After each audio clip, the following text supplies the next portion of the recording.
Creating a literary festival is always special.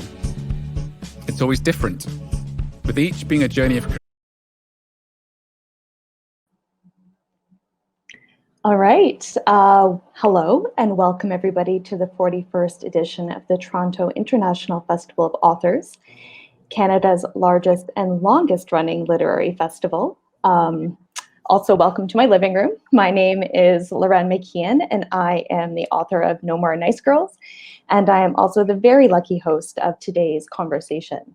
So just a few housekeeping details before we do get started. Our event is called No More Nice Girls, and we will be discussing gender, power, why it's time to stop playing by the rules. We will kick off with readings from the two authors that I am in conversation with today. Then we will move on to that conversation, and then we will end it with an audience Q&A. You can ask your questions in your question box throughout. We will get to them at the end. Hopefully we will get to most, if not all, fingers crossed, of the questions that you have. So now it is my pleasure to introduce everybody that's tuning in to the authors of these two little show and tell. Brilliant, powerful, just beautiful books, beautiful covers. When you buy your copy, I'm sure you will also have as many Post-it notes as I do throughout them, because there is just so much here to take in and to digest and to use, in your own life. So first, I will introduce Hana Shafi. Hana is a writer and artist who illustrates under the name FrizzKid. Both her visual art and writing frequently explore themes such as feminism, body politics, racism, and pop culture. She's published articles in publications such as The Walrus, Hazlitt, and This Magazine, and has been featured on BuzzFeed, CBC, Flair Magazine, New York Times, and Shameless. Known on Instagram for her weekly affirmation series, she is also the recipient of the Women Who Inspire Award from the Canadian Council of Muslim Women. Her first book, which is also excellent, is called It Begins with the Body, and was selected by CBC Books as one of the best poetry books of 2018. Her second book, Small, Broke, and Kind of Dirty, is in stores now. And we're also lucky to have Michelle Parise. Michelle is an award-winning journalist, writer, and performer. She's worked for the CBC for more than 2 decades, and everything from radio news, children's television, music programming, and at the helm of many national radio programs. And as I think we're chatting before, are now also happening from her kitchen table. Her book, Alone, A Love Story, is her first book. Prior to publication, she adapted it into a multi-award winning CBC podcast of the same name. Michelle lives in her hometown of Toronto. And I will now actually invite Michelle to kick off this event with a reading from her book. Okay. Hi. I'm going to read something from chapter 14. The chapter's called The Lonely, and this piece I'm reading is called What Lonely Feels Like. Loneliness is every cliche imaginable. It's me adrift on an ocean, unmoored, nothing to be anchored to, no land for miles. It's me, standing at the bottom of a well, a canyon, a crater, nothing but vultures circling overhead, waiting for me to just give up and die already. It's me waiting, but I don't even know what I'm waiting for. It's me, except my humor, warmth, and self-esteem have been siphoned out, replaced by a wispy, petulant yearning that everyone can spot from a distance and smell up close. Loneliness seeps out of my pores. It floats around me like a cloud no matter how I try to be normal, to be nonchalant, to be a person that's okay with being alone. Lonely is a parasite that invaded my body, and now I'm host to it. I serve it hors d'oeuvres and champagne. Lonely is here with me in the bar, getting round after round so I can forget why I'm here in the first place. It drunk texts people who really wish I would stop doing that. It flags down a cab for me and whoever the sky is beside me. Lonely wakes me up in the morning and says hello first thing, so I know it's still there with me. It squeezes my hand when I drop Birdie off at school, knowing I won't see her again for 6 whole days. Lonely gets my sunglasses out for me so the other parents won't see me crying again as I exit the school. Lonely is the most consistent thing in my life now, the only constant. It's always there for me when I don't need it. Loneliness is my new boyfriend, I guess. We walk arm in arm through the city streets.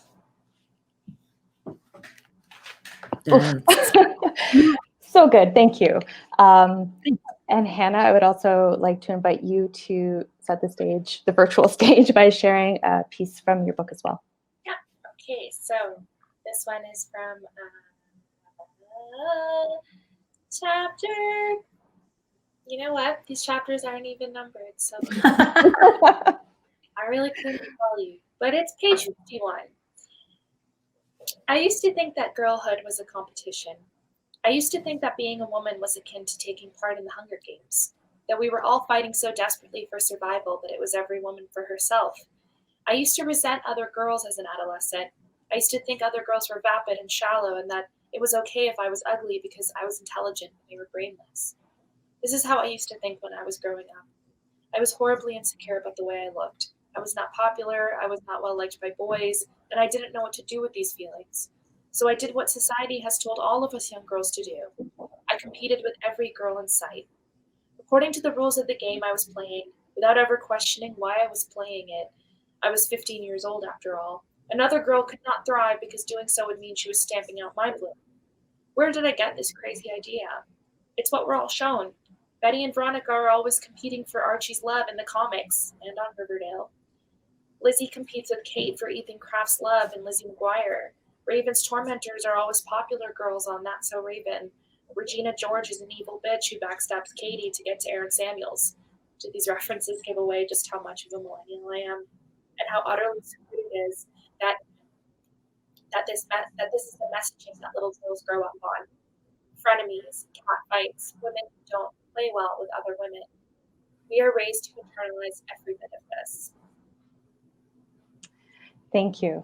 I think, and both of those readings are they're so different and both equally such an amazing way into the conversation that we're going to be having, which is, as we said, about gender and power.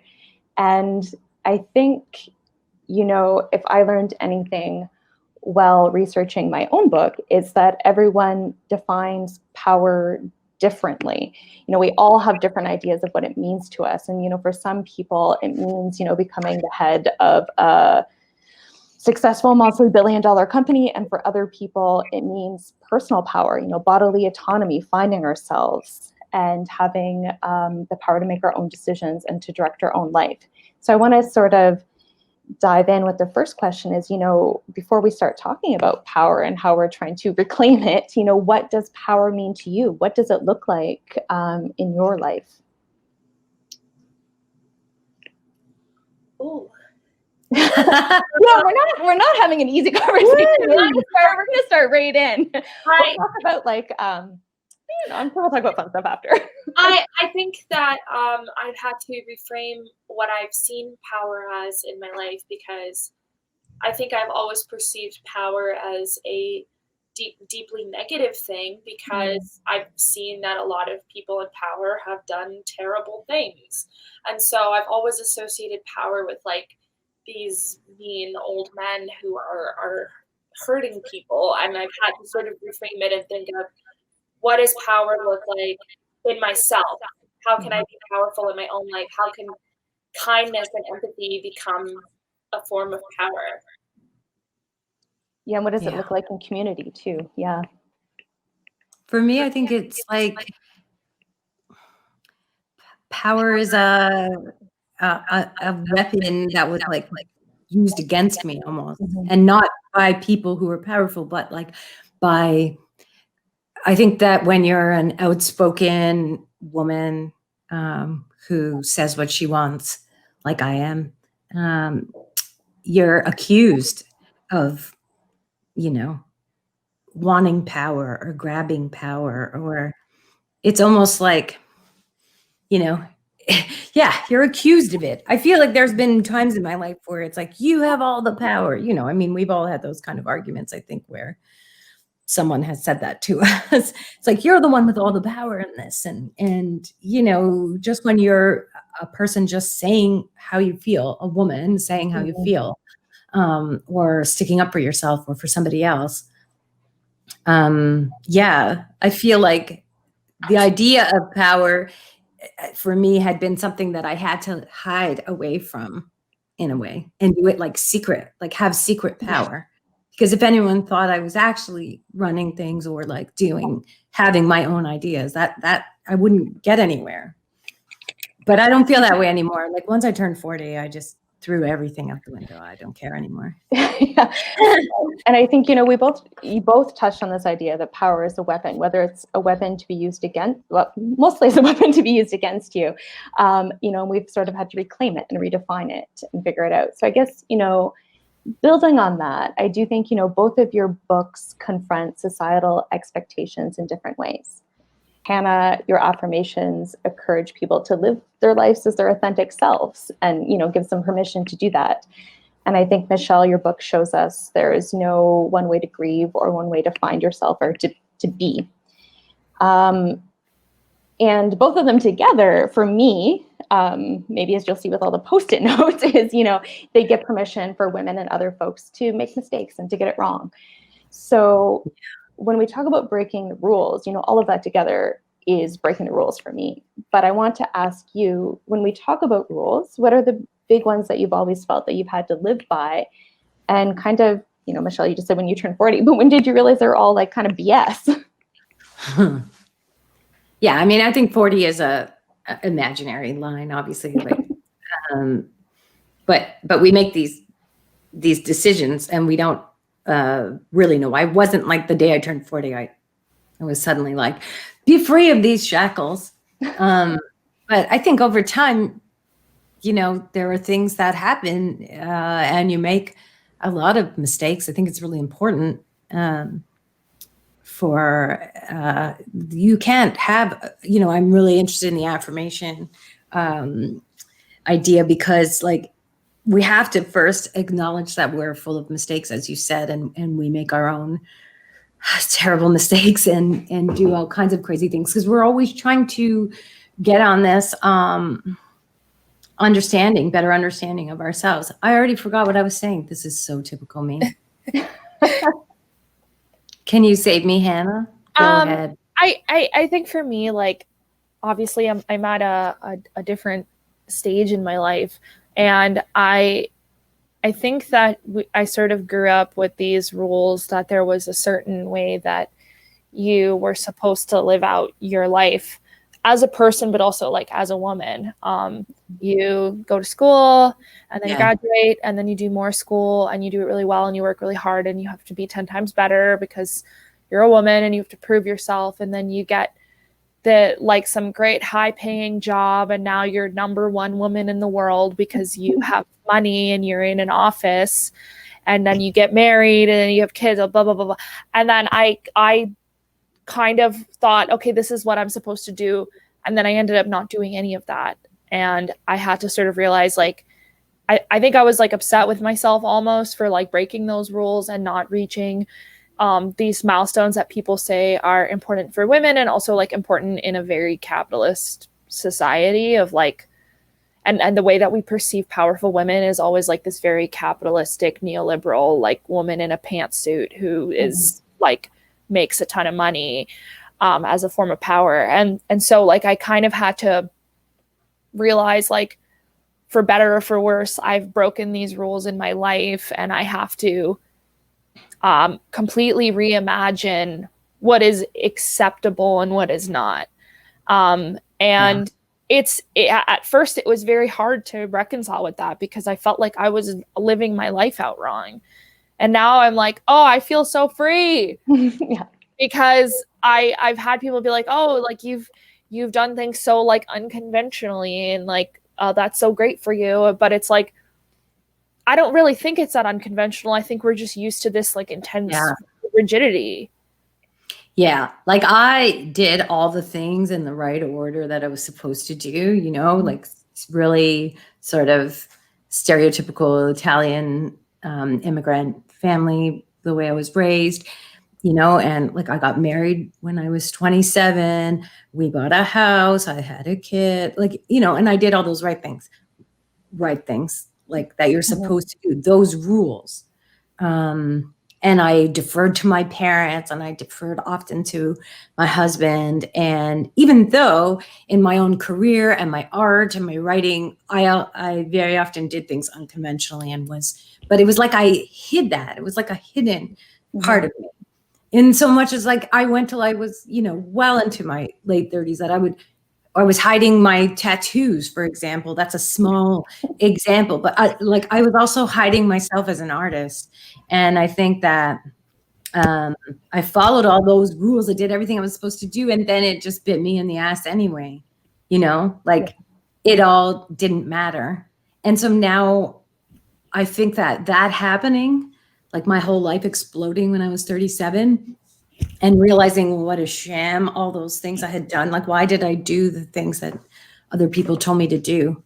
That I would never going to do that again. I made it decision then, like, no, I'm going to just do life the way I do art, which is however I want it. Like, too bad for everyone. Yeah. And Amen. yeah. And I think, we both touched on this idea that we hide parts of ourselves to sort of fit into this box. And I think, I'm sure my mom is watching, and I also hid my tattoos from her until well into my 30s, until we did a boxing class together. And I was like, Mom, there's something I have to tell you. Like, you're going to see my arm, right. So I think, and Hana, when I was reading your book, one of the first rule breaking things that I stuck my Post-it note to was you talk about IBS and you talk about poop, and I was like, we never talk about this. And as, someone who has celiacs, it was so refreshing to do that. And I was wondering if you could talk a little bit more about how even, our talking about bodily functions can be freedom and rule breaking, and, why did you decide to do that? I mean, women are often told that it's very unladylike or very inappropriate to talk about anything happening within our own bodies, whether it's you have a digestive disorder and you're having explosive diarrhea, or you have your period and it's terrible and you feel like shit. It's just considered really wrong. And because of that, I think there's a lot of stigma around women's pain. Even when you go to a doctor as a woman, you're less likely to be believed about what's happening in your own body. We've sort of created this idea that women are too emotional and hysterical to truly understand what's happening with their own bodies, which of course isn't true. But I think that those ideas are what's used to silence us. And I think there's also an expectation as a woman that you should try to make everyone feel comfortable. And when you discuss certain parts of yourself, you're making people uncomfortable. And we're told that we have to constantly be in the role of the hostess or the nurturer or some kind of therapist or healer in the group. And as a result, little honest things like, I am feeling sick today and I feel like shit, is wrong for us to express. And it's just so screwed up to me, because it tells me that I am not allowed to speak about my daily reality. But speaking about it is the only way that I can cope with having these problems, is being able to talk about it, especially with other women. And the only way for other people to cope with it. Yeah, exactly. And when I've spoken, especially about IBS, it's actually mostly women who have it. And when I've spoken about it, I've had a lot of other women be like, oh my God, I have the same thing. It's so nice to hear someone talk about it. And it's this little thing of it's nice to hear people talk, to hear women talk about their problems in their body, because 9 times out of 10, someone else is going through it. And there is a huge just stigmatization around women's health, or really health for anyone who has a uterus and may experience problems there. Yes. Yep. Yeah, and it's incredibly freeing. And I think, speaking of pain and how a lot of women feel they can't share their physical pain, Michelle, a lot of your book deals with emotional pain and this idea of how difficult it is to be present and to show that emotional pain. And I think, it struck me, sometimes, when you're talking about something, you address the reader, like, reader, I know you're going to think I'm, crazy or whatever for doing this. And, that felt like rule breaking too. Like, we're going to talk about these things that we don't normally talk about. We're going to admit mistakes. We're going to be vulnerable. And, why did you make those decisions, and how was it difficult? I made the decision to talk to the reader because I think I did it really in two different parts. One where, because I talked very openly about not liking being pregnant, and I never wanted to have a baby, and I didn't like being pregnant, and I didn't like having a baby, and I didn't like being home with the baby for the whole first year of being home on maternity leave. And I know that that is like the biggest sin you could make as a woman, almost, or one of the largest sins. You know what I mean? Like, you're not allowed to say, like, I didn't like it. I don't like it. And so there is a part where I am talking about that, like hating all of that. And I turn to the reader and say, look, like, I know what you're thinking. Like, I sound like I'm complaining all about myself and I don't care about this baby, And because I call the baby, right? Because to me, the baby is separate from like who my child is now, and even who my child was. Like, a baby is so a baby, right? To me, like, I understand everybody's different, but like, you spend 10 hours a day on maternity leave home with a lump that like cries all day. And so, and I don't love that. Like, it's great that people love it. I'm so glad there are people that love that, but like, and I love being a mom to my kid, and I don't regret a second of it, but I didn't like that. So that's when I turned to the reader. That was one of the times. And the decision was to talk about that because I don't think anybody talks about it. I certainly didn't talk about it at the time. Nobody was talking about it to me. I was just supposed to be loving this, like in some kind of earth mother goddess Gaia thing that we're all supposed to just feel naturally, but I didn't feel it. And it made me realize that I believe that I'm not the only one. And so that's why I really wanted to talk about that. So I really wanted to put that in the book, even though it's hard to do, because, people are going to be very unhappy about that. And the other thing was talking about, liking to having sex and wanting to have sex.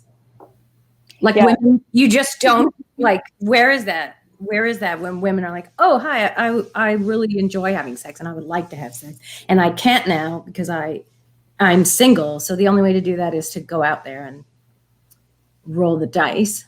Yeah, I think if we're talking about the big taboos, the rules that women, are absolutely not supposed to break. Sex and bowel movement. We just hit like the big ones: bowel movements, motherhood, sex, pain. And, those are like, people are so uncomfortable with all of those things. Yeah. And, for such a long time, we've been fed like one narrative or no narrative about all of those different things. Mm-hmm. And I guess, when we talk about rule breaking, I think in this very strange and horrible year, if I found any silver lining, it's just how much we are seeing the status quo challenged over 2020. Mm-hmm. And for me, one of those ways has been seeing women leaders be praised for their compassion and their vulnerability and their openness and their, willingness to admit that they got it wrong, which is not something that we often see. And I want to ask both of you, like, looking around you now in this very interesting year, what rule breaking do you see that does give you hope? This is so hard to answer for me right now because every time I think of rule breaking amidst the COVID pandemic, I think of like people not wearing a mask and I just get so mad. I'm like, because I work, I still have a day job. Like I work retail and like retail part-time. So it's like, it's literal. The rule breakers when you work retail are not cool people, but the rule breaking that I'm seeing right now is the fact we've sort of been told that empathy is always in opposition to logic. Yeah. And what we're seeing now is that empathy is actually directly in line with scientific logic, because the scientific logic is that in order for a community to survive a pandemic, we all have to do things to ensure the safety of others. Like you can't just do things for the safety of yourself. You wear a mask to protect other people, not so much yourself, right? You wear a mask to protect other people. And so we're seeing that caring for others, like that exercise of empathy, which is keeping distance from people and wearing a mask and like doing things to like make other people feel safe, is actually directly in line with the scientific logic of solving a pandemic. So it's interesting because that is like the cardinal sin, is mixing empathy and logic. That's the argument that men have used to keep women out of power, is that women are driven by this emotional, compassionate, too sympathetic side. But now we're seeing that in countries where you do have leaders who are women who display even 1 ounce of empathy, it turns out that it does help the population. Who would have thought that giving a shit about the people you govern would make a difference? Right? Yes. And Michelle, do you have anything to add to that, or something totally different that's been giving you hope? I mean, because I'm an office worker in my day job, and we have been working from home for the past 7 months. I've been I've been inspired, or by other women in my workplace who we don't even work together, but have all these like secret chats windows happening, because a lot of parents, but particularly like women of small children, end up taking on a lot more at work, and we sort of just are supposed to, everyone who has a child at home is also supposed to work, and all of a sudden your janitorial staff and your cleaning staff and the cafeteria and you're a teacher. Like this was in the first section of the pandemic when we were all at home. And I like that a lot of us, those of us who are sort of middle managers or whatever, were able to offer a kind of flexibility to people on our teams that wasn't there before. And really advocate for people on teams where their managers were not so forthcoming, because definitely I don't think it's any surprise to anyone that, women end up doing the larger share of household chores and child stuff, even when both parents are home and working. You know what I mean? So that's some rule breaking that was in the sort of work from home space. And we're moving into audience questions, not yet, but very soon. So if you are tuning in from your own living room or wherever in your house you may be, remember that you can put your questions into the box. We're starting to see a few roll in, but don't be shy. So while we're waiting for some more to come in, I will ask, we've talked a little bit about empathy. And kindness and what that means. And I think, when people see the title of my book, which is No More Nice Girls, I've had a lot of people be like, so do you want women to be like assholes, or like, what's like, what are you really saying here? And to me, the idea of being nice and being kind are two totally different things. And I know, Hannah, you talked about that a little bit in your book as well. And to me, niceness is kind of like this trap that women are either dismissed because they're too nice, or they're dismissed because they're not nice enough. Whatever it is, it's like you can't win it with so many things. So I wanted to ask you both, what does being nice mean to you? Is it a good thing? Is it a bad thing? I love being nice. I don't like it because I think it's not the same thing as kind. Like I don't, you know what I mean? Like, I think I mean like nice as in like have good manners. Like we're not gonna like slam the door in someone's face unless they're a creep. But I mean like you open the door for people and stuff like that. Like we're all nice in that way. At least I should hope that we are. But I don't.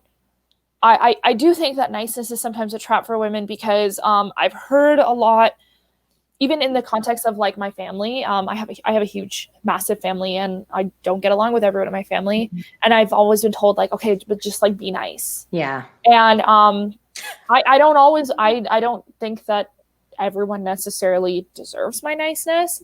And I do think that my niceness as like a woman gets taken advantage of. Like when men like catcall or hit on us, we usually have to be nice in order to like protect ourselves from like sexual violence, right? Like you're just kind of like, you know, like you laugh because someone's being a creeper. For me, like kindness is different than that.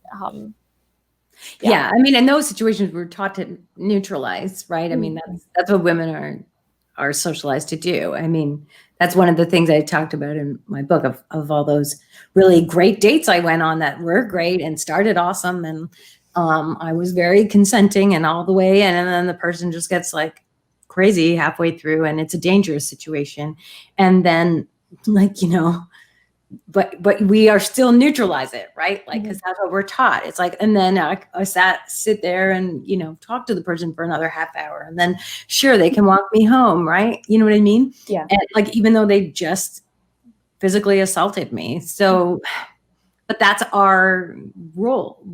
Like those are the rules that we were taught to neutralize situations and be nice. I love that you made the distinction, Hannah, between kind and nice, because you're right. Like I think leading with kindness always, if we can, like that's what I've always taught my daughter too. Like that's my main thing. Like just try and at least lead with kindness. Don't be rude to people for no reason, but not for her to have to be nice when the situation doesn't warrant it.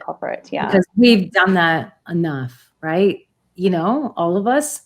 Like the stuff you were reading from your book, like you are a millennial, you're much younger than me. And it just I didn't know any of those references that I'm too young for those references. I'm in the middle and I got them. I'm just kidding. But I mean, like, it makes me sad that it's still happening. Like the same things, like that you had to grow up with bad role models. Like here, I grew up, you know, my childhood was the 80s, 70s and 80s. And like, you'd think it would have been better by That's So Raven time, but I guess not. Not really. I think it's a little different for Zoomers now, like the really young people, because there are some more like now, like, you know, you have Zoomers who are like little kids who are watching like She-Ra, Princess of Power, the remake. And like I saw my baby cousins watching it, and it's like super cool, and it's like queer positive, and like, it's all about friendship and like girl power and camaraderie, and like we never had that. I guess we had the Power Rangers, but not quite really the same. Yellow Ranger. So we do have some good audience Q&As, our questions. We'll have good answers. So one of the first ones we got in is, when you are writing, I think this is to both of you, do you find that there are still self-imposed barriers that you need to tear down before you're able to articulate uncomfortable truths? And how do you navigate that? So I don't have any trouble. Sorry. I have zero self-imposed barriers. No, I mean, I try to just write the truth and be truthful to my experience of the truth. So there's no pretending in my book or in any of my writing that like, this is the final, you know, actual way that things went down. Like you have to be true to your own truth. There are so many parts of my book where by the time the book came out, like I did not feel that way at all. Like there are a lot of cringy, embarrassing, terrible parts where I'm like, oh my gosh, do I really want, you know, but I didn't even hesitate, because that is how I felt in the moment. That was that's the actual experience, the feelings that I experienced in that moment. And there are people who are experiencing those same feelings right now in this moment. And so why would I pretend or like gloss over it? So that's, I am like no barriers, because otherwise how can we connect with each other? Like the only way that art like connects is when it like, you know, is authentic, basically, is real and raw and able to, you know, make sense for people in a way that makes sense. So it is about poop, you know? I wish there was more poop in my book. There's none. That's the takeaway from Lots of poop today's in my book. conversation. There's lots of poop in my book. I think I do have some barriers, but sometimes I wonder if they're self-imposed or if they're things that I'm imposed by my family. There are some things that I can't write about because I know that like my parents are going to read my book. And, you know, you guys were talking about like, oh, like covering up your tattoos until a certain age. I'm not at that age yet. I'm still covering them. Yeah. I'm 27 and I'm really, really, really looking forward to my 30s. I think my 30s are going to be awesome because hopefully I will stop giving so many shits about so many things. So, yeah, I think in a way it's self-imposed because I'm also like, I'm choosing to listen to them and like not anger them in that way, but it's complicated. It's self-imposed and then it's also family imposed, and it's trying to create this delicate balance in your life because you don't want this like all out chaos, but sometimes it will come to you regardless. So I'm still kind of navigating that. It's very difficult. It was hard, like for me, like, I mean, the only person I had to have a conversation with about this book, because this book is full of sex and alcohol and a lot of like, it's about infidelity, sort of, but really I'm the one that doesn't come up like very good. Right. But the only conversation I had to have was with my dad, because I was like, listen, because he was like, oh, you wrote a book and blah, blah. And I was like, okay, but like, you're not going to want to read this book. Yeah. And he just couldn't get it. Right. And he was like, no. And I was like, Dad, you're not going to want to like tell your friends to buy this book. Yeah. My father's 79. Right. And I'm like, don't tell Peppino to go buy this book because like, like you don't. And he's like, no. And I had to be real so many times. I had to say like, I did the thing I have been not doing all this time. Like, you know, I'm talking about sex. I'm talking about things that you are not going to want to read about. I feel like I'm going to get to that point with my parents. It was hard. My dad even asked me when he was reading this book, he's like, oh, if I read it, am I going to read anything that I don't want to know? And I was like, no, like nothing like that. But now I'm just kind of like, well, I'm glad you got that. You even suggested that because I'm ready for my next book. So we have another question that came in and a seconding of two people who wanted to know the answer to this. So, and that is social media imposing a new or different set of taboos on younger women? I think not so much a taboo, but like certain expectations. I got a TikTok. I'm realizing that I am apparently too old for TikTok. My generation we're now the new old losers. So congrats to you guys. You're no longer the old losers. We are now the old losers, and they make fun of millennials and they make fun of all the things we like and how we suck. So I was on there and I was like, oh my God, like we suck. But there is some stuff that is really troubling, like because it is like there is a huge pressure for young girls to like be sexual. And then at the same time, berate them for having control of their sexuality. It's very confusing.